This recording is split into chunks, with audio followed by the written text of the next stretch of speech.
पिछली वीडियो में हमने मंगोल दौर का इहाता किया था। इस वीडियो में मैं इस खानदान के बारे में बात करूंगा जिसने मंगोल दौर के युआन खानदान के ज़वाल के बाद हुकूमत की, और ये मंग खानदान था। मंग खानदान जिसकी बुनियाद 1368 में मंगोल की क़यादत में युआन खानदान के ज़वाल के बाद रखी गई थी, चीनी तारीख़ में एक अहम दौर का निशान है। इसकी खुसूसियत मरकज़ी ताकत, सकाफ़ती अक़दार और वसी तहक़ीक़ थी। ये ख़ानदान तकरीबन 3 सदियों तक कायम रहा, 1644 तक, जब मानचो की ज़ेरे क़यादत चिंग ख़ानदान ने इसका तख्ता उलट दिया था। मंग ख़ानदान को ज़ो युआन ज़ांग ने कायम किया था, जिसने बाद में बादशाहत का नाम हवनगो शहंशाह रखा। इसका इक़्तिदार में इजाफ़ा मंगोल हुक्मरानी के ख़िलाफ़ किसानों की बगावतों का ख़ात्मा था, जिसे बहुत से हान चीनियों ने गैर मुल्की और जाबिराना तौर पर देखा था। मंगदूर को ख़ास तौर पर चीनी रवायात और रियासती दस्तकारी को दोबारा कायम करने की कोशिशों के लिए जाना जाता था, जिसमें हुकूमत के कन्फ्यूशियस उसूलों पर बहुत ज़्यादा तवज्जो दी जाती थी। मंग ख़ानदान की एक वाज़ेह खुसूसियत इसकी मजबूत मरकज़ी नौकरशाही थी, जो कन्फ्यूशियस के नज़रियात से बहुत ज़्यादा मुतासिर थी। हांग वो शहंशाह ने वज़ीर आज़म के किरदार को ख़त्म कर दिया, जो साबिक़ा ख़ानदानों के दौरान एक ताकतवर ओहदा था, ताकि किसी भी फ़र्द को बहुत ज़्यादा ताकत हासिल करने से रोका जा सके। इसके बजाय उसने शहंशाह के किरदार को बढ़ाया और सल्तनत के उमूर की निगरानी के लिए बराह रास्त शाही अथॉरिटी के तहत 6 इंतज़ामी महकमे बनाए। इस ढांचे ने शराफत की ताकत को कम किया और शाही सिविल सर्विस के इम्तिहानात के किरदार को बढ़ाया, जिसने हुकूमत के ज़्यादातर हिस्से का तयन किया। सकाफ़ती तौर पर मंग ख़ानदान अदब, फ़लसफ़ा और फ़नून में नुमायाँ कामयाबियों के लिए जाना जाता है।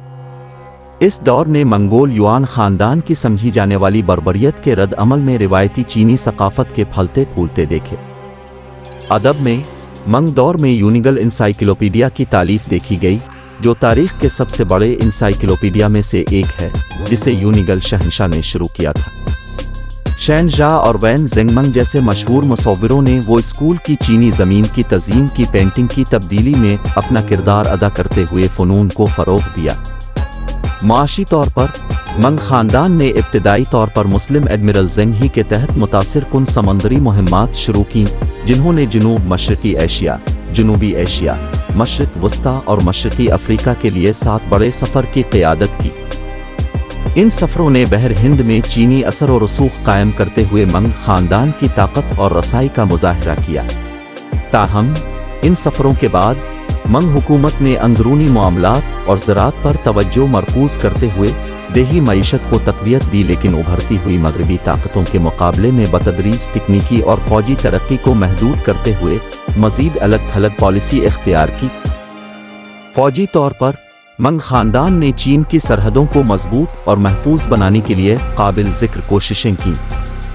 अजीम दीवार को शुमाल से मंगोल हमलों से बचाने के लिए बड़े पैमाने पर दोबारा तामीर और मजबूत बनाया गया था। ख़ानदान ने एक बड़ी खड़ी फ़ौज को भी बरकरार रखा, जिसकी मदद अनाज और मजबूत क़लों के जदीद लॉजिस्टिक निज़ाम से हासिल थी। मंग ख़ानदान का ज़वाल अंदरूनी झगड़ों, बशमूल बदउनवानी, गैर मुअस्सर हुक्मरानों और किसानों की बगावतों के साथ साथ मानचो कबाइल की तरफ से शुमाल की तरफ से बैरूनी दबाव के मजमूए से लाया गया। चिंग ख़ानदान में मुंतकिली पुरतशद्दुद फ़तह और मंग के बहुत से ओहदेदारों की तरफ से हतमी कबूलियत दोनों की निशानदेही की गई, जो नई हुकूमत के तहत खिदमात अंजाम देते रहे। मंग ख़ानदान चीनी सकाफ़त के जौहर की बहाली और तहफ़्फ़ुज़ पर अपनी तवज्जो और मरकज़ी तर्ज़ हुक्मरानी की कोशिशों के साथ चीन पर देरपा असर छोड़ा। इसने अपनी तारीख़ और तरक्की को गहरे तरीक़ों से तश्कील दिया। मुझे उम्मीद है कि ये वीडियो आपके लिए मालूमाती है। बराए मेहरबानी मेरे चैनल को सपोर्ट करते रहें। बहुत बहुत शुक्रिया।